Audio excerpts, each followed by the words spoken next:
Rich Sander here. And in this episode, we're talking about intellectual honesty. And we're here with Tony Davis, retired military, currently works at the VA, and author. So we're going to find out who's going to equivocate this. And this is Moral Misfits.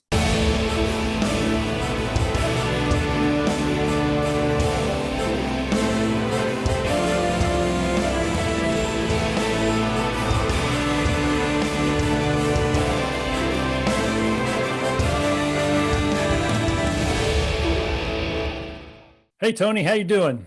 Hey, outstanding, Rich. How you doing? I'm doing pretty good. It's going to be a fun subject today, and we're going to do a little quoting and talk about this. This is kind of a favorite subject of mine. Want to talk about it because there's a lot of not intellectual honesty going on out there. And I was thinking about your background and being in the military. If you're not intellectually honest, like if you have commanders in the field not getting good information and they have an axe to grind, or somebody's giving them information as an axe to grind, or there could be all kinds of things go wrong, and the generals could be making some really bad decisions based on bad intel. And that's kind of an extreme situation of intellectual honesty, but I think it's really key in that particular role, right? Yeah, absolutely. And you keyed on a couple of terms there that are especially relevant to this with my background, because I'm a retired military intelligence officer.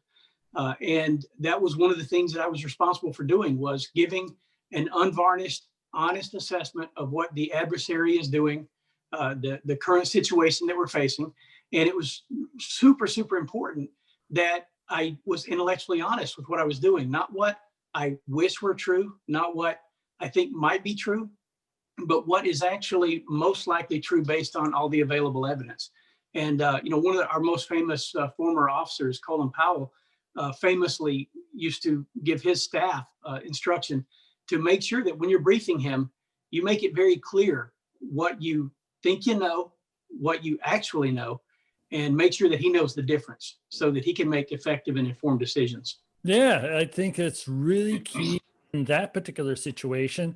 And today or in this episode, we're going to talk a little bit about how maybe government does things and our involvement in government as citizens, and also a little bit about business, a little bit about that today, but also what people do on a day-to-day basis. And I remember reading a book recently about, everybody basically lies. They lie about what they're interested in and what they do or how they feel about stuff, because like Google kind of knows what you're searching and looking for. And, there could be a lot of ramifications for that if people knew that. But it was a guy who does big data, and he does this analysis, and then he compares it to like surveys and other stuff. But there's a lot of things that people do, and sometimes people are trying to be honest and caring to other people, but sometimes it backfires, and that's what you got to be careful about. You want to be nice and kind to somebody and say yes, they're pretty, or yes, it doesn't make their hind end look so bad. It's you got these things where you do that, but in most things and decisions, and we work for a living, and so our bosses need to make decisions based off of what we tell them on a day-to-day basis. And obviously we're going to get into the political aspects, because that's basically off the rails right now. But as a humanist, one of the principle is you got to be honest, and a strive to being honest. And I think it's something we all fail at to some degree, but it's something we should be striving for and should be working for and stuff. And as Moral Misfits is a place for people to, in the future, are going to come and watch us as we do the show. And they're going to be sitting around talking to each other before the show and after the show. And that's something that we'll talk about again. And as a humanist, honesty is really important. So I think let's get into some of the nuts and bolts of it. First of all, what is intellectual honesty? How would you describe that? Yeah, I think when you use that term specifically, intellectual honesty, I think it has an important connotation because when we talk about just outright lying, that's pretty clear. I just told you something that I know is not true with the intent to deceive you. That's not a dictionary definition. That's a Tony definition, but I think is a pretty good one. Intellectual honesty to me is very relevant because this is where people start to fool themselves. Very often they tell you something that they may actually believe to be true, but it's only because they have chosen to be willfully ignorant. And that can really lead to a lot of problems. You mentioned we may get into politics here. I just had a conversation on Facebook with a high school friend, and one of the things we talked about was his belief that Donald Trump was too busy serving the American people to play golf the way Barack Obama did all the time. And I'm not trying to, take sides politically here, but if you believe that one person is a better president than the other, that's okay. That's your belief. You have the right to that belief. But you're violating empirical evidence if you say that Donald Trump has not played golf as much as Barack Obama because he was too busy. That's just not true. But I really do believe my friend actually believed that. He believed that the current president was just too busy to ever play golf. We know that's not true. I think you're putting a very specific example of somebody to saying this is not true. Yeah. Barack Obama does not own any golf courses and doesn't spend every weekend on the golf course. So, we can compare official records if Trump administration has official records of where he is, but I think the media is keeping tabs on him so they know if he's playing golf or not. And he likes to show off. So I think there's easy ways to be able to test that particular theory and be able to do that. And one of the things that I've seen over the course of this political season is there's this projection going on that someone will say something and it's what they're doing. And the president, Donald Trump, was famous for that, that he projects what he's doing onto somebody else and saying it's bad. Well, he knows it's bad because he's projecting, because he doesn't want people to know that he's doing that. And he wants to immediately point out that the other person is doing that. So in the sphere of talking about intellectual honesty, it's that particular point is lost on a lot of people. And I think you're right when you say, okay, well, let's look at it. Let's go look at it. And I think what we see can and does happen is that when we say, let's go look at the facts together.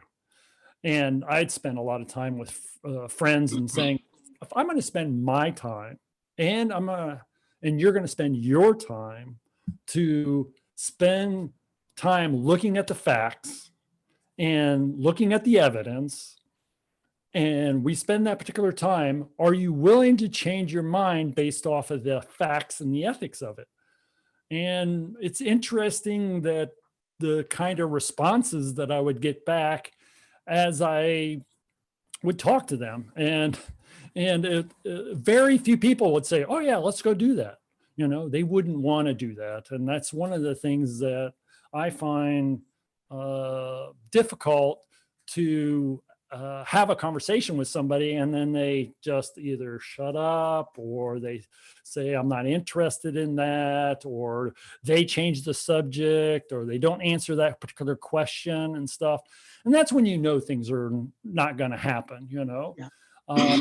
And that's one of the nice things about being, secular minded, atheist, science minded is that sometimes we do have arguments over what is science and what is not science. And then we pull out our phones and we check things and look things up. And we're going to actually do that tonight. We're going to do a few quotes tonight and stuff. But, that is part of what's going on in our culture. Is it's like, I'm going to make stuff up, or I'm going to hear stuff that's made up. And I don't really care if it's honest. I don't care that it's correct. And so there's the intellectual part and there's the honesty part. So Yeah. I think that we're really looking at a seminal moment in our history of saying, are we going to go down that road where all bets are off and everybody can just make up and do whatever and say whatever and then say, well, I have the right to my own opinion. Well, yeah, you have the right to your own opinion. Doesn't mean it's right.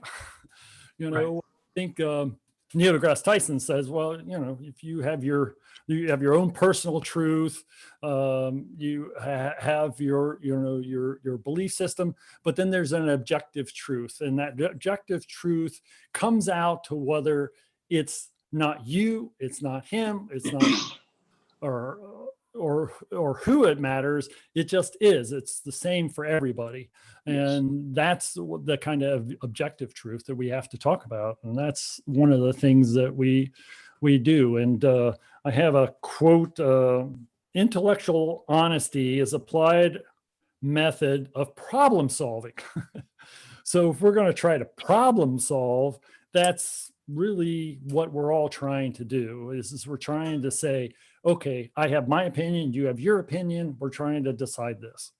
And in the military for you, I mean, that's 9/10 of what you're doing is trying to solve problems. You see something, you're trying to figure that out. And one of the important starting points is we have something called the military decision-making process, MDMP. And the very first step of that is to identify the problem. And it's amazing how challenging that can be sometimes. I'm sure you have. I know many times I've been in meetings and we start just trying to pick apart, come up with all these solutions. And then finally somebody, some reasonably thinking person will say, yeah, that's great, but that's not the problem we're trying to solve. You're solving the wrong problem.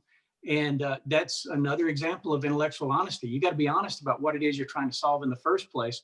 Otherwise, maybe you're expending a lot of brain cells, but it's kind of spinning the wheels and not really getting anywhere. Yeah, and so understanding what's happening right now is really important, and we're going to talk about the political aspects of things, but we're also going to talk about uh, how we've learned what we've learned so far. And there's a quote that goes around and it's used in different forms. Maybe Churchill had a version of it and other people, but it's actually a quote that is to a book by George Savigny, a Spanish guy, lived in the United States for a long time, but he wrote a book, and the quote is those who cannot remember the past are condemned to repeat it. And there's various versions of that. And I think that that's one of the things that we're seeing a lot now in the political climate and that this has happened in the past. It's happened to a large extent to what we've seen and done that has caused us to repeat the same problem in the same situation over and over again.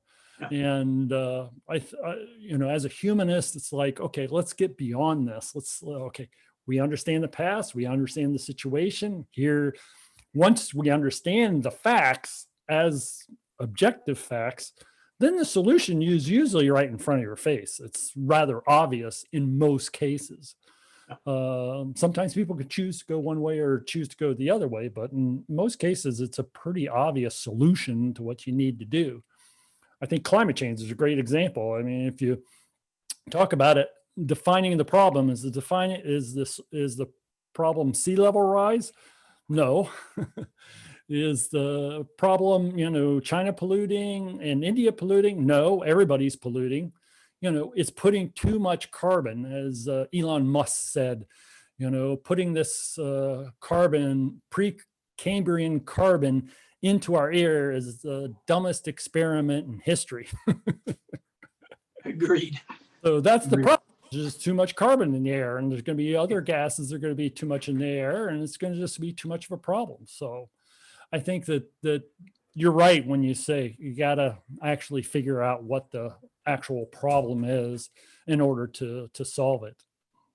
And I think one of the challenges we face is, frankly, thinking's kind of hard.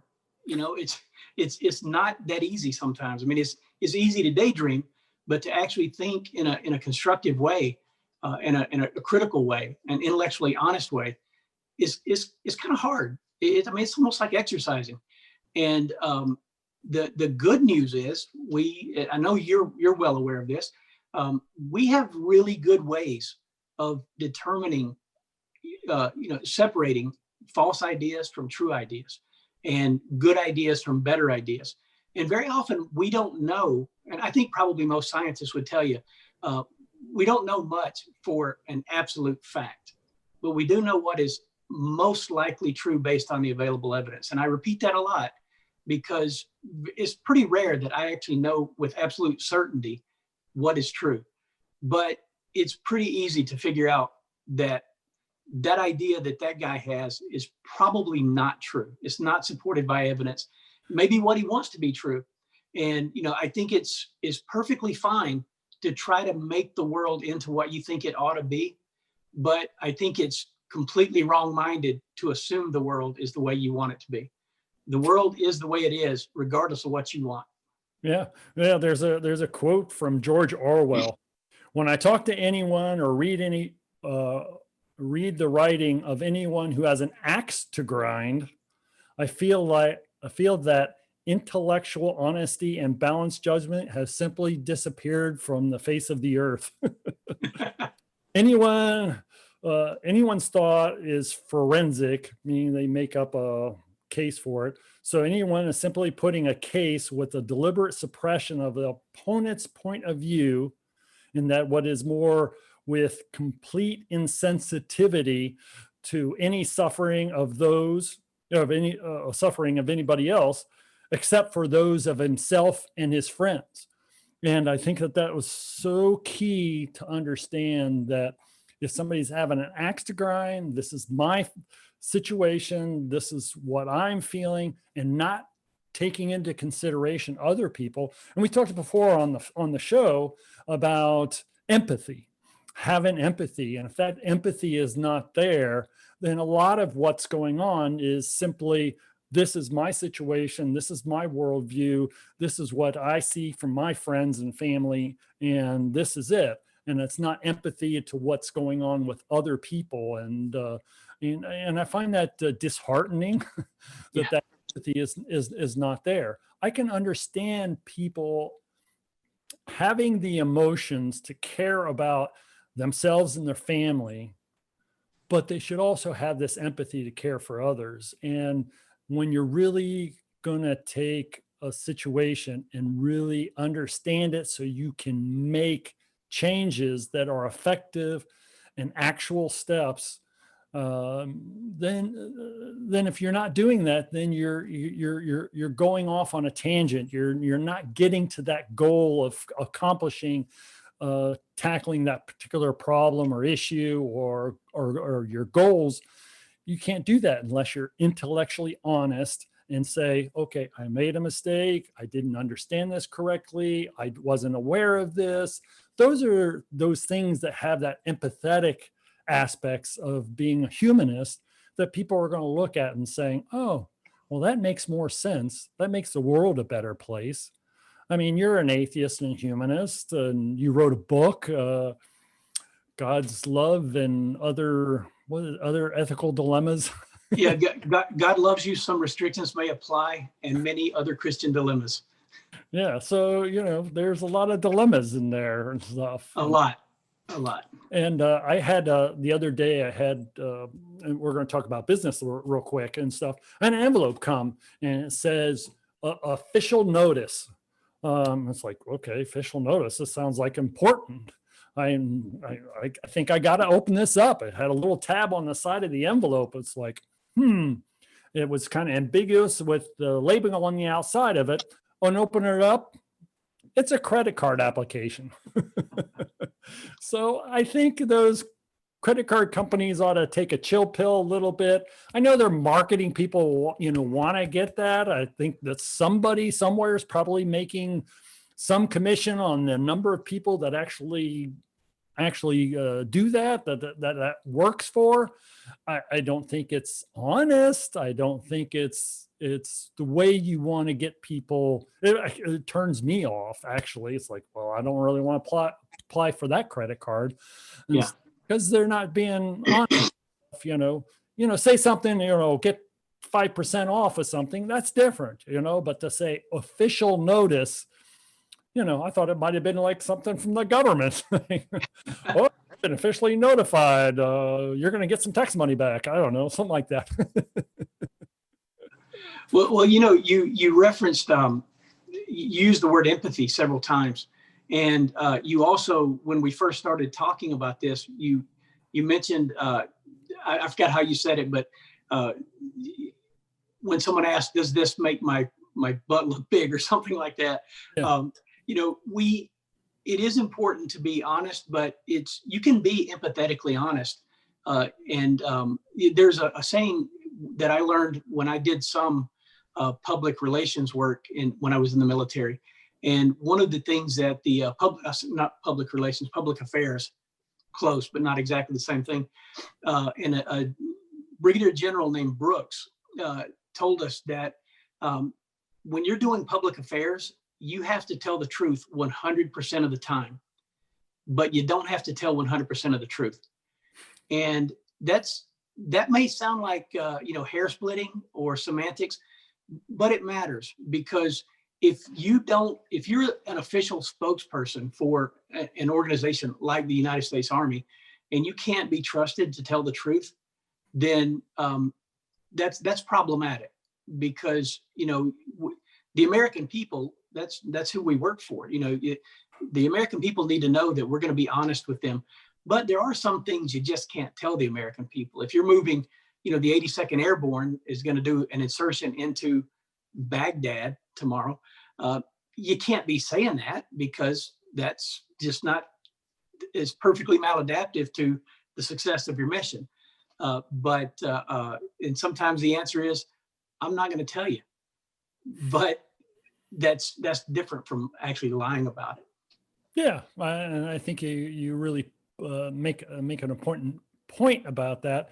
That it's there is a time and a place to be honest, and there's a time and a place to review what happened in order to tell the American people exactly what happened. But there's a quote, I don't know who it's attributed to, but the first casualty of war is the truth. Yeah. And but I think you can go to war and just say, well, I'm just not going to tell you. I'm not going to a game plan. We can review it later, but I'm not telling you beforehand. I'm not telling you I'm going right. I'm not telling you I'm going left. I'm not telling you I'm going right down the center. I'm not going to tell you that. That's got to wait to afterwards, and then you'll tell me it was brilliant or tell me it was stupid. I don't know, but I just can't tell you that ahead of time. But one of the things I think about is that if you're an honest person and you tell the truth, pretty much most of the time or all the time in your thought process that way, that it's actually intellectually easier in the long run to be honest, because then you don't have to remember the lies later on. Mark Twain had a quote, and it said, to tell the truth, you don't have to remember anything. So, it's just I think about that as like, I don't really want to have to remember all this stuff, who I told what to, when I told them. And I think that's a great quote from Mark Twain because I live that. I try to be honest and try to do it. And the other day I was doing some work at the store where I'm working, and the manager came by and says, you really like to nitpick and do it. And I said, well, I like to do it right the first time, because in the end it saves me time. And he nodded his head. Yeah. So I was honest with him. He was honest with me. That was great, but I don't have to remember well, to do this quicker, I'm going to shove this trash in the corner and, so I can finish vacuuming or get this done or that done, whatever. And then have to remember that later. I just pick up the trash, put it where it needs to go, vacuum, do this thing, it depends on what your job is, but that's what I was doing at the time. So it's, I think it's important that people understand that, we're average regular people with regular jobs, and that we're doing things, and I'm trying to lead the most intellectually honest type of life that I can. But the political climate has really caused me to pause and saying, am I going to really engage with somebody who just can't agree on basic facts, who's not interested in objective facts? They'll pull a string of rationale and they'll equivocate. So let's get back to our subject. Yeah. They'll equivocate their conversation, their logic in a particular way that suits them, and anything else is, oh, that's not right. Oh, that isn't right. It's that's a lie, or that's not right, or that particular truth isn't correct and stuff. And it gets back to, well, let's have a conversation about it. Let's try to figure this out and what the actual facts are. And just like, they give up. They change the subject to talk about other things. You were talking about that a little while ago when we were talking about this. It's like, it is tough, sometimes to have a conversation with somebody who is so far out there. Yeah. They don't have the real interest to have that conversation. Yeah. And there's a lot of like false equivalencies that get thrown out there too, that I find extremely frustrating. If I point out a falsehood that, and sorry to beat up on Donald Trump tonight, but that's kind of the low hanging fruit, I guess. But you point out some of his falsehoods. I have never seen anyone truly in my life that lies with the profundity that Donald Trump lies with. I mean, he lies about things that are easily fact checked on the spot by an average person. You don't need, a research team to find out that he's lying. It's, he's lying. It's easily provable. And I don't know how many times I've had friends or colleagues say, yeah, but all politicians lie. They all lie. Well, you know what? I don't know a single human being that doesn't lie sometimes. I mean, sometimes we say things that aren't true just by accident. I know I've done that. I've told lies on purpose. I mean, I'm human.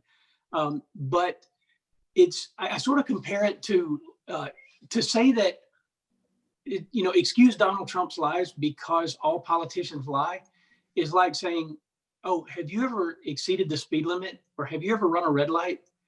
Oh, well, you're no different from Ted Bundy. I mean, because you're both criminals, which is technically true. If I drive 70 miles an hour in a 55-mile-an-hour zone, I'm breaking the law. That doesn't mean I'm anything like Ted Bundy, though. I mean, nuanced thinking is, I mentioned earlier, thinking is hard. Nuanced thinking it seems to be an art that is lost on a lot of people. And I find that really, problematic when people care insufficiently for the intrinsic value of the truth. Yeah, and we need to get back to leaders who are going to be intellectually honest with us, and we need to elect leaders that are going to be intellectually honest with us. We have to say that's a value for us, that we think intellectual honesty and facts do matter, and that science does matter. Those have to be the things that we have to stand up for as the electorate, as being secular minded and science minded and an atheist and a humanist. These are things that are important to me because I really don't want to spend more time not really solving problems, not understanding what's really out there to know, if we're going to understand our environment, understand our economic system, it's hard enough just to deal with that as it is and to understand it, but then to have to deal with all these falsehoods and rumors and other things out there.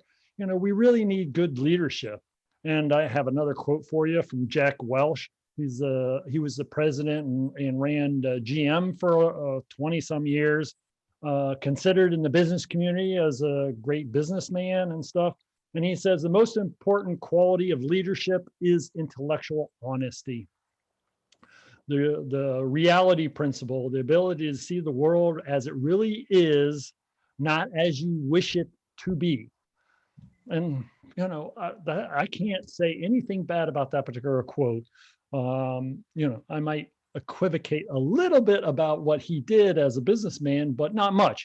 He ran a good company and did a lot of great things, and grew that company over time and made long-term decisions. And for most businesses, GE was a good company. I think I said GM earlier, but it's GE, Yeah. General Yeah. Electric. I was going to ask you about that. I thought it was GE, but I wasn't sure. Make sure we get our facts right. That's right. So we got to be intellectually honest here. Exactly. I made a mistake. That wasn't by design. I was totally accident. But it's important that we really get back to those particular things. But there is this equivocation that goes on that drives me absolutely bonkers. That people will take their particular side, as we go back to the quote earlier. They're going to take their side, and everybody else's emotions be damned. It's like, I know I am right. I know it is this way. And they're just not going to budge and move. They're not going to try to understand anymore, not going to try to check facts anymore. And it bothers me. I remember a comedian once, he was talking about the progress of life, that it's like on a train, and your engineers are at the front with the engine, and they're chugging along, and then the cars on the train is humanity, this big huge car, and you got these engineers up front trying to make progress in life, and they're trying to do things, but you got this big massive humanity holding it back, and sometimes the train goes backwards a little bit. But the engineers are dealing with real problems, and they're trying to solve them and try to do that. So shout out to engineers. But it's really important that we have this principle that we say intellectual honesty is important to me. Yes. It's important to you. Well, let's have a conversation. Yeah. If you just want to say what you want to say, and you want to equivocate whatever you want to equivocate, this conversation's not going to go anywhere. And I, for 30 years, would spend my time asking people about this. And I realized that there's this situation that if I'm going to spend my time and you're going to spend your time, and if the facts and the ethics require a different decision, are you willing to make that particular decision? I certainly am, because I'm intellectually honest. I'm open to learning what the facts may be.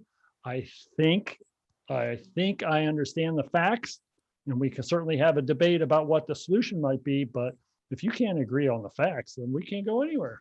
Yeah. You mentioned earlier about the projection that some people use. I know I'm doing something wrong, so I'm going to talk about somebody else doing it to take the attention off of myself. I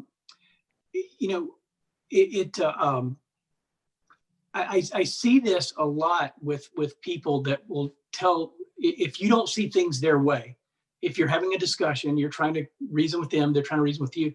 It doesn't take very long to get to the, oh, you're just closed-minded. You just won't have an open mind. And I don't know where this quote came from, but I heard somebody say that it's okay to have an open mind, but not so open that your brains fall out. You mentioned earlier that I'm an atheist. I am an atheist. I'm pretty convinced in my atheism. I went to the trouble to write a book about it.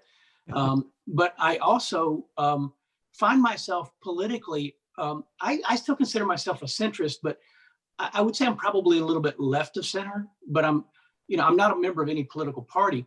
But the reason I point that out is I grew up in the buckle of the Bible Belt. I'm sure that your viewers and listeners are going to hear my accent. When I go back to Alabama, I usually get, that, man, where are you from? You're not from here. But to New Yorkers, it's pretty clear. But I grew up there as a very, very conservative Christian. And maybe I was right when I was a conservative Christian, and maybe I'm wrong now. I can't say that I know for an absolute fact that I'm right now and I was wrong then. But one thing I do know for certain is I've demonstrated the ability to change my mind. And, nobody can accuse me of not having an open mind, because I went from conservative Christian to somewhat liberal atheist. And it wasn't that long ago, actually. So I do think it's important to have, that open mind. And one other thing I'd like to share, you said something earlier before I forget about it. You're pulling out a lot of quotes. Maybe you're going to share this quote also, but Richard Feynman said something about the importance of science. And this is a paraphrase, it's not a quote, that science is a method to keep us from fooling ourselves. And you're the easiest person to fool. And that is so important, because intellectual honesty, I think, sometimes is it's something you have to work at it, because sometimes we're wrong by accident, but it's only because we didn't do the work to be right. There's a really awesome book that I commend to people all the time called The Invisible Gorilla. I don't know if you've read it, but there's some amazing examples in that book about what the author describes, actually it's two authors, describes as illusions, like the illusion of attention, the illusion of perception. And they talk about how often, and they give concrete examples, like an eyewitness to a crime. They truly believe that it was, I can't remember the exact example, but they truly believe it was a 6'3" white male that committed the purse snatching. When in fact, when the guy is caught, it's a 5'6" Asian male. It's nothing, even wearing a different colored jacket than what they reported to police. Those people weren't lying. That's just what their perception was. And I share that because I really think it's important that when you're trying to be intellectually honest, there are ways to state your position that gives you a little bit of wiggle room that you need, not wiggle room to get out of telling the truth, but instead of saying, oh, here's the situation, here's what I believe to be true, or here's my opinion of the situation, or here's what I believe happened. That way you're sort of giving yourself a little bit of buffer for when you do make those mistakes. Like when you accidentally said GM, I know you meant GE, Yeah, and I think that's one of the things we're starting to see with the police body cameras.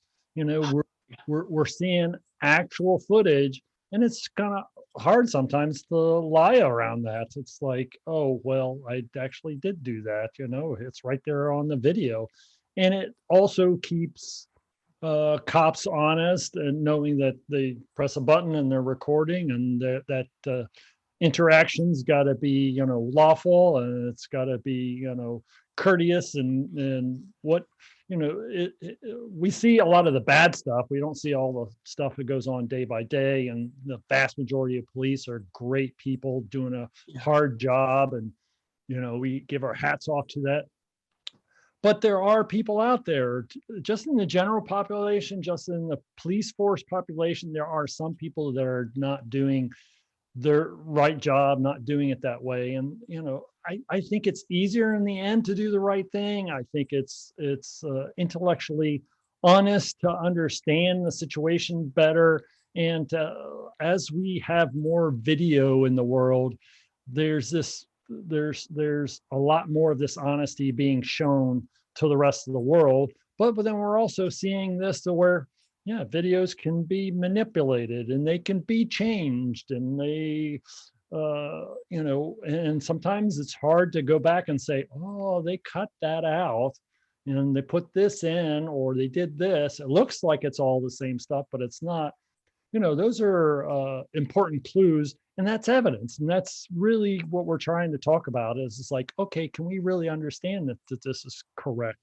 We do have our own perceptions of how it is, but let's check the facts. And those are the things that happen that are important progress, and it's little steps in our society to be able to do that. And as a as a secular-minded humanist, I think that we're looking at a point in our history where we're really going to have to fight hard again to really understand facts and science and move forward. And we have to say why it's important. And why Yeah. it's important is that the more time we waste with rumors and suppositions and equivocations and stuff, we're not solving problems. We're not getting to where we need to be. It's for us, it's a waste of time. Why are we wasting this time on these rumors? And sometimes those rumors can get out of hand. I remember the whole Pizzagate thing. It was a rumor of a rumor of a rumor, and somebody believed it was true, and he got a gun and he went into the pizza joint, and it's like the place didn't have a basement, there's no pedophiles there, there's no nothing and stuff there. It could have been easily checked out by going in and ordering a pizza and just looking around. It's like, well, this looks like a regular pizza joint. No, you have to storm in and say you're all busted. Well, you're not busted, because you're coming in with the guns blazing into a pizza joint, scaring everybody. That's illegal. Yeah, absolutely. Yeah, I remember that case well. And I think that a lot of people still will talk about that and saying, oh, well, they moved it 2 weeks earlier, or they'll say something, they'll equivocate that to really try to say something nefarious was still going on. And I think that we need to stand up and say, okay, this is not true, and we're going to move on, and please don't say that anymore. Yeah, and there does come a point where, depending on the situation and who you're talking with, you do have to make personal decisions. This person cares insufficiently about facts, evidence, reason, and logic. We're not going to reach any sort of common ground. So just thank them for their time and wish them a good day, and go talk to other adults. Yeah, letting people down like that, and saying, well, I'm not interested in that. I'm more interested in solving real problems, and I'm not going to spend my time, talking about things that you can't prove, and not interested in proving. Yeah. Well, everybody say it. I remember these skeptics guys did an experiment a few years ago where they took balloons with lights in them, and they set off in Western Jersey someplace, and they told the police ahead of time. They said, we're going to do this. This is an experiment we're doing, blah, blah, blah. And so the police knew about it. And almost immediately the police got calls of UFOs in the area, and it's like people are so trained to say, oh, I see strange lights floating, they're flickering, so they must be talking to each other. The one thing I always had a problem with is that if there's an advanced civilization and UFOs going around and they're only communicating by light, I don't know if they're really that advanced. We did it by for a long time, but we got more advanced ways of communicating, and we can communicate over eons of space, or I shouldn't say eons, that's too far, but we can vast amounts of space, and we don't see anything. So I don't know. It's people get into a frenzy and they want to say something about it. It's like, Yeah. Well, that's interesting you brought that up. I know that you know this, but one of my things that I like to do to spend time is I'm a paragliding pilot, and I really enjoy that. It's a lot of fun. It's been a great experience learning about the technical aspects of reading the weather and taking your paraglider higher and higher in the air. But I've also met a lot of really great men and women who are very interesting people.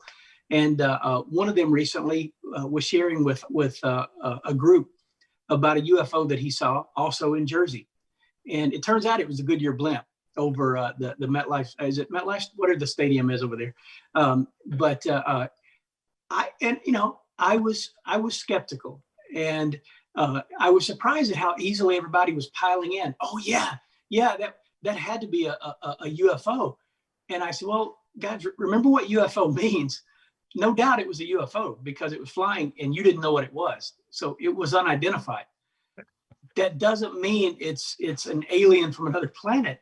And it amazed me that they had never taken the time, that they were so willing to just accept that these are little green men, flying around. But they had not picked apart just the nature of the physics that would be involved. That, if you can go the speed of light, that's 186,242 miles per second. Wow. And that's pretty fast. That can out drag a Corvette.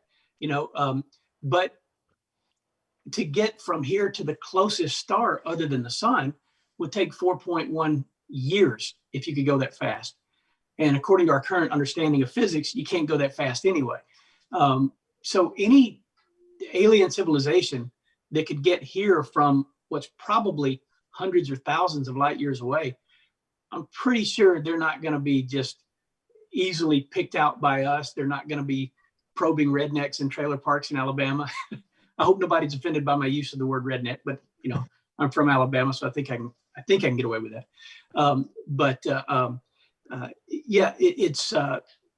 It's pretty easy to pick apart the likelihood that what we saw in Newark, New Jersey was an alien civilization. And why would they go there anyway? Yeah. It's a beautiful place. You should go there. I think that you hit on something that we have to be as humanists careful of is that there are smart people everywhere and there are dumb people everywhere. There are people who will take the time and the care to understand and be compassionate and empathetic. And there are some people who do not care, who are not empathetic, and they have an axe to grind. And there's also what on the internet that people will sensationalize a lot what they talk about and stuff in order to get ratings and get clicks. And TV's been famous for that, is to show some intro to something in order for you to click on it or to watch that show, and it's really not about that and stuff. We talked about Equivocate This as the name of our show, and we talked about equivocation. So one of the things is my niece mentioned to me a while back is that sometimes as secular humanists we use language and talk about things. Equivocating is a relatively common term, but I want to make sure that we're being intellectually honest and letting everybody know exactly what that is. And it's to use ambiguous language as so to conceal the truth or avoid committing oneself. So to equivocate is to take people off onto a tangent and not really say what they want to say. And we see this in media a lot, and I think that's one reason why people don't like media is that they do equivocate, and they do it for sensational reasons in order to get ratings. And that's not intellectually honest. And I don't think people accuse the media of being intellectually honest all the time. But it's certainly something they should strive for. And if they put their moniker of this, we're intellectually honest, we're giving you the facts, we're giving you the truth, they should do it all the time, and they should know when they don't do it and stuff. So I think that we have, as a society, a long way to go. And I hope that we, as secular-minded, science-minded, atheists, or humanists, that we take that as a value and we practice it amongst ourselves, and we tell other people about it and saying, this is actually an important value to me, is to be intellectually honest. Yeah. And to be intellectually honest, I don't want to waste my time. As you said earlier, it's like I don't want to waste our time. So I want to say thank you, Tony, for spending some time talking to us today and talking about this particular subject. And, we'll have you definitely on again, and want to say thank you for your book. And if you are watching this, you should read his book. It's available. So We'll put it down, a link to it on the YouTube channel, so you can go look at it and read it. And I want to say thank you for being on today. Hey, thanks a lot. I appreciate the chance to spend this time with you. Thanks again, and you've been watching Moral Misfits.